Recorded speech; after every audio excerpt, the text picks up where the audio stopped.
Hello everyone, welcome to another video of eFarm Learning app. ഇന്ന് നമ്മൾ discuss ചെയ്യാനായിട്ട് പോകുന്നത് ഡ്രഗ്സ് യൂസ്ഡ് ഫോർ അഞ്ചൈന പെക്ടോറിസ് അഥവാ ആൻറ്റി അഞ്ചൈനൽ ഏജൻസുകളുടെ ഫാർമക്കോളജിയാണ്. ഫസ്റ്റ് ഓഫ് ഓൾ, എന്താണ് അഞ്ചൈന pectoris? Myocardial ഇഷ്കീമിയയുടെ ഒരു സിംറ്റമാണ് ആക്ച്വലി അഞ്ചൈന എന്ന് പറയുന്നത്. നമ്മൾ ചെസ്റ്റ് പെയിൻ എന്നൊക്കെ പറയില്ലേ, അതാണ് ഈ അഞ്ചൈന. ഇത് ഉണ്ടാവുന്നതിൻ്റെ മെയിൻ റീസൺ എന്ന് പറയുന്നത് ഓക്സിജൻ ഡിമാൻഡും അതേപോലെ മയോകാർഡിയത്തിലേക്കുള്ള ഓക്സിജൻ സപ്ലൈയും തമ്മിൽ വരുന്ന ഇംബാലൻസ് ആണ്. അതായത് ഡിമാൻഡിനനുസരിച്ച് നമുക്ക് ഓക്സിജനെ സപ്ലൈ ചെയ്യാൻ കഴിയാതെ വരുന്ന അവസ്ഥയാണ് ഈ മയോകാർഡിയൽ ഇഷ്കീമിയ എന്ന് പറയുക. അതിൻ്റെ ഒരു സിംറ്റമാണ് അഞ്ചൈന പെക്ടോറിസ്. ഇവിടെ നോക്കിയാൽ ഇപ്പോൾ മയോകാർഡിയൽ ഇഷ്കീമിയയും മയോകാർഡിയൽ ഇൻഫാക്ഷൻ എപ്പോഴും നമുക്ക് കൺഫ്യൂസിങ് ആയിട്ടുള്ള രണ്ട് ടേംസ് ആണ്. ഇത് രണ്ടും ഒന്നാണോ അതോ രണ്ടും ഡിഫറെൻറ്റ് തിങ്സ് ആണോ നമുക്ക് നോക്കാം.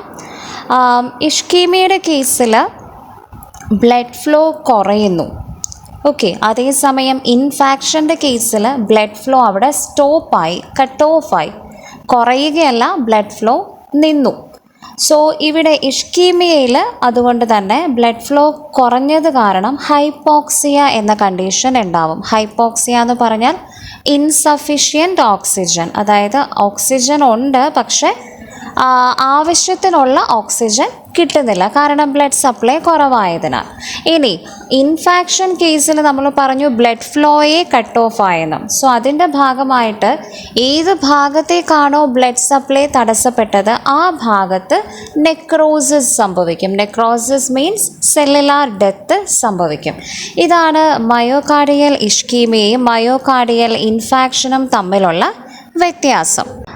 ഇപ്പോൾ കൊളസ്ട്രോളൊക്കെ കൂടുതലുള്ളവരിൽ മയോകാർഡിയൽ ഇഷ്കീമിയയ്ക്കുള്ള ചാൻസ് കൂടുതലാണ് എന്ന് നമ്മൾ പറയും.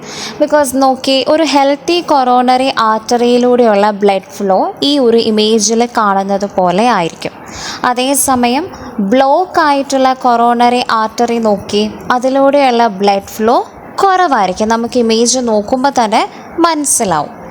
ഇനി അഞ്ചൈന വരുമ്പോൾ നമ്മൾ എങ്ങനെ മനസ്സിലാക്കും ഇത് അഞ്ചൈനയാണ്, അല്ലെങ്കിൽ അഞ്ചൈനൽ പെയിൻ എങ്ങനെ നമുക്ക് മനസ്സിലാക്കാൻ പറ്റും? ക്യാരക്ടറിസ്റ്റിക് സിംറ്റം എന്ന് പറയുന്നത് നല്ല ചെസ്റ്റ് പെയിൻ ഉണ്ടാവും, ചെസ്റ്റിൽ നമുക്കൊരു പ്രഷർ അനുഭവപ്പെടും, ഇൻഡൈജഷൻ ഉണ്ടാവാം, ദെൻ ചെസ്റ്റിൽ സ്ക്വീസ് ചെയ്യുന്ന ഒരു സെൻസേഷൻ നമുക്ക് ഫീൽ ചെയ്യാം. ആ നെഞ്ചിലെ വേദന പതിയെ നെക്കിലേക്കും നമ്മുടെ താടിയിലേക്കും ആംസിലേക്കും അതേപോലെ ബാക്കിലേക്കും ബെല്ലിയിലേക്കും ഒക്കെ സ്പ്രെഡ് ആവുന്നതായിട്ട് നമുക്ക് തോന്നാം.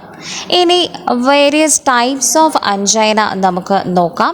മെയിനായിട്ട് 3 ടൈപ്പ് അഞ്ചൈനയാണ് ഉള്ളത്: stable അഞ്ചൈന, unstable അഞ്ചൈന and finally variant അഞ്ചൈന. ആദ്യം ടിപ്പിക്കൽ അഞ്ചൈന അഥവാ ക്ലാസിക്കൽ അഞ്ചൈന നോക്കാം.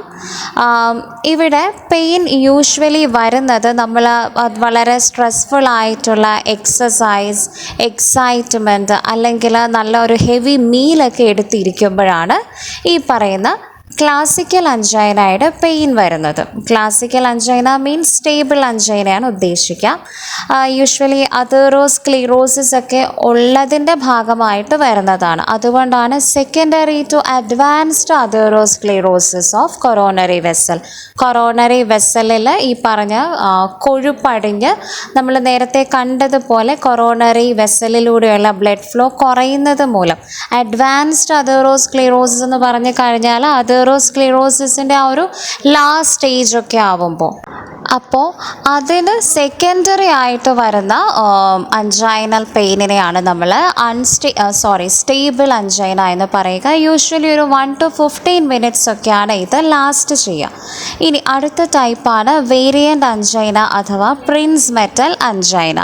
ഇവിടെ പെയിൻ യൂഷ്വലി റെസ്റ്റിലായിരിക്കുന്ന സമയത്തും ഉണ്ടാവാം. നേരത്തെ നമ്മൾ കണ്ടത് നമ്മൾ എന്തെങ്കിലും ആക്ടിവിറ്റി ഫിസിക്കലി ഇൻവോൾവ് ആവുമ്പോഴാണ് പെയിൻ വരുന്നത്. വരുന്നത്. എന്നാൽ അതേസമയം വേരിയൻ്റ് അഞ്ചൈനയിൽ റെസ്റ്റിലായിരിക്കുമ്പോഴും പെയിൻ വരുന്നുണ്ട്. ദെൻ ഇതിൻ്റെ സിംറ്റംസ് മെയിനായിട്ടും വരാനായിട്ടുള്ള റീസൺ കൊറോണറി ആർട്ടറി കൺട്രാക്റ്റ് ആവും, അതായത് വാസോ കൺസ്ട്രക്ഷൻ നടക്കും. അതിൻ്റെ ഭാഗമായിട്ട് ഹാർട്ട് മസിൽസിലേക്ക് ബ്ലഡ് ഫ്ലോ കുറയും. ഇപ്പോൾ നമുക്ക് ഈ ഒരു ഇമേജിലേക്ക് പോകാം. ഇതാണ് നോർമൽ കൊറോണറി ആർട്ടറി, ഇത് സ്റ്റേബിൾ അഞ്ചൈന. സ്റ്റേബിൾ അഞ്ചൈനയിൽ അതേറോസ്ക്ലീറോസിസ് ആണ് റീസൺ, അതായത് ഈ ബ്ലഡ് വെസലിൽ ഇരുവശങ്ങളിലായിട്ട് കൊഴുപ്പടിയുന്നു. അതിൻ്റെ ഭാഗമായിട്ട് വെസലിലൂടെയുള്ള ബ്ലഡ് ഫ്ലോ കുറയും. ഇനി അൺസ്റ്റേബിൾ അഞ്ചൈനയിൽ വേരിയൻ്റ് അഞ്ചൈനയിൽ അഥവാ പ്രിൻസ് മെറ്റൽ അഞ്ചൈനയിൽ സംഭവിക്കുന്നത് കൊറോണറി ആർട്ടറി അല്ലെങ്കിൽ കൊറോണറി വെസല് സ്പാസം, അതായത് വാസോ കൺസ്ട്രക്ഷൻ നടക്കും. അപ്പോഴും എന്താണ് നെറ്റ് എഫക്റ്റ് എന്ന് പറയുക, ആ ആർട്ടറിയിലൂടെയുള്ള അല്ലെങ്കിൽ ആ വെസലിലൂടെയുള്ള ബ്ലഡ് ഫ്ലോ കുറയും.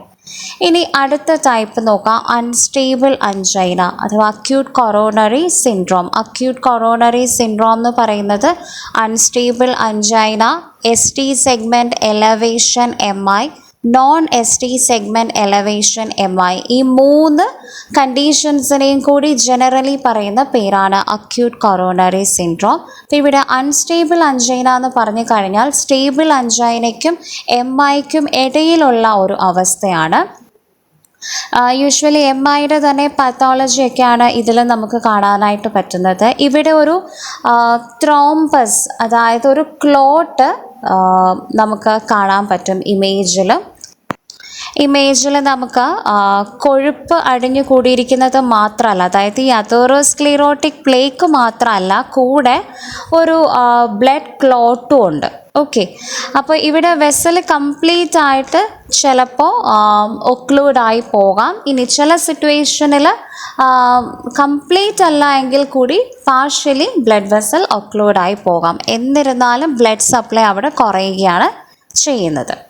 ഇനി അഞ്ചൈനയ്ക്ക് യൂസ് ചെയ്യുന്ന ഡ്രഗുകൾ നോക്കാം. മെയിനായിട്ട് നമ്മൾ 5 കാറ്റഗറി ഓഫ് ഡ്രഗ്സുകളെയാണ് അഞ്ചൈന പെക്ടോറസിൻ്റെ ട്രീറ്റ്മെൻറ്റിനായിട്ട് അഡ്മിനിസ്റ്റർ ചെയ്യുക. ആദ്യത്തെ കാറ്റഗറി നോക്കാം, നൈട്രേറ്റ്സിനെ നമ്മൾ ഡ്യൂറേഷൻ ഓഫ് ആക്ഷൻ്റെ ബേസിസിൽ ഷോർട്ട് ആക്ടിംഗ് എന്നും ലോങ് ആക്ടിംഗ് എന്നും ക്ലാസിഫൈ ചെയ്തിട്ടുണ്ട്.